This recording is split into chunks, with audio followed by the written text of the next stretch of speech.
off the bridge to throw her off. My plan was I was going to throw her off, run over, jump over the divider, and get in the Preston's car. And I go up, open the door, unhook her, pull her out, start dragging her to throw her over, and then cars start coming up.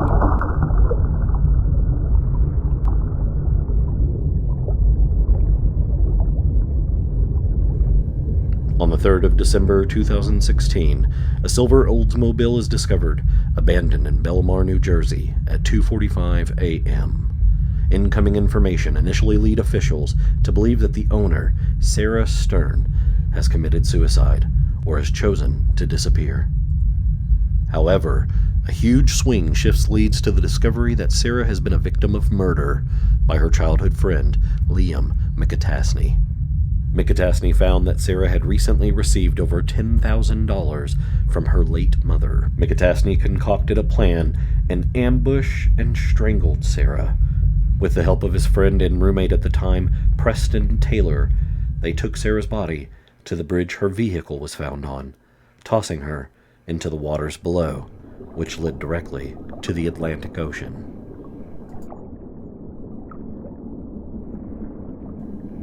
Stern's disappearance was investigated by authorities as a missing persons case until January 2017, when filmmaker Anthony Curry, another classmate of theirs, came forward.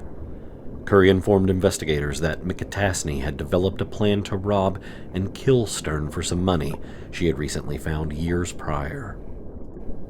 McAtasney and Taylor were arrested February 1st, 2017, a day after Curry met with McAtasney on Ocean Avenue in Bradley Beach, and secretly recorded McAtasney confessing to details of strangling Stern and, with Taylor's help, throwing her body off that bridge. McAtasney was able to be convicted due to Taylor's testimony, evidence gathered by investigators, and his accidental self-incrimination when he confessed to the murder during that conversation with Curry, whose car was equipped with an electronic device to tape and audio record the entire chilling conversation.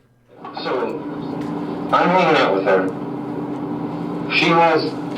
We went to the bank, she took some money out, not all of her money. We're counting it out, and then she goes to walk out the front door.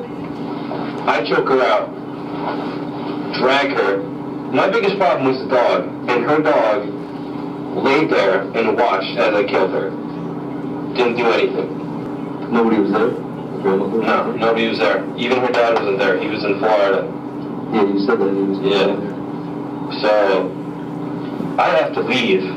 I fucking dropped my phone at Sarah's house. My phone was at Sarah's house. Wait, you left your phone? Yeah, I lost it. I couldn't find it. I had to go to work. I had timed everything out so that... Why did you take your phone? You should have left it in your fucking pocket. Dude. What were you doing? Strangling someone. I choke her out, drag her into the back, put her in the bathroom, and then I had to go straight to work. So Preston came over, took the body, put it in the bushes, and then I was at work. I had a full night of work, except I left work a couple times, which looks sketchy. To look for my phone though, which is a reasonable thing to do. Yeah, you don't look for your phone. Which it's kind of me losing my phone is kind of a good thing, because the cops are like, oh, he's hanging out with her, he lost his phone, he's going back and forth between his house looking for it. And then I get off work that night, go straight over. Preston and I go over to her house, take her safe, bring that over to my house before we do anything.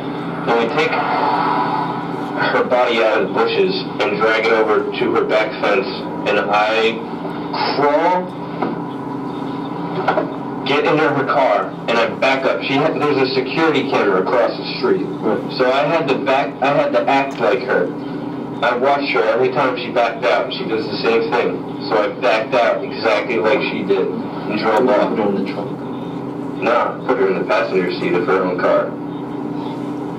And then Preston and I had these walkie-talkies to communicate with.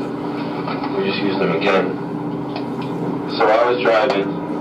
and I had her buckled in the passenger So seat. she looks like she's just sleeping. She's just sitting up, and my plan was, for me, I underestimated my own strength and how much a dead body would weigh. Because, It's limp weight. yeah, I got up on top of the bridge to throw her off. My plan was I was going to throw her off, run over, jump over the divider, and get in the Preston's car. And I go up, open the door, unhook her, pull her out, start dragging her to throw her over, and then cars start coming up. I see like headlights coming. I try to get her over, and I can't fuck my leg up. Like, the weight from her body, like, made me fall, and my leg, like, went up. So now I'm limping, my leg's fucked up, and there's 3 cars coming up. So I grab her body. Dude, I had superhuman strength, and I threw it in the car, and I fucking picked it up, and her feet were up here, and her head was down there, and 3 cars go by, and I'm fucking losing my shit, because that easily could have been a cop. Yeah.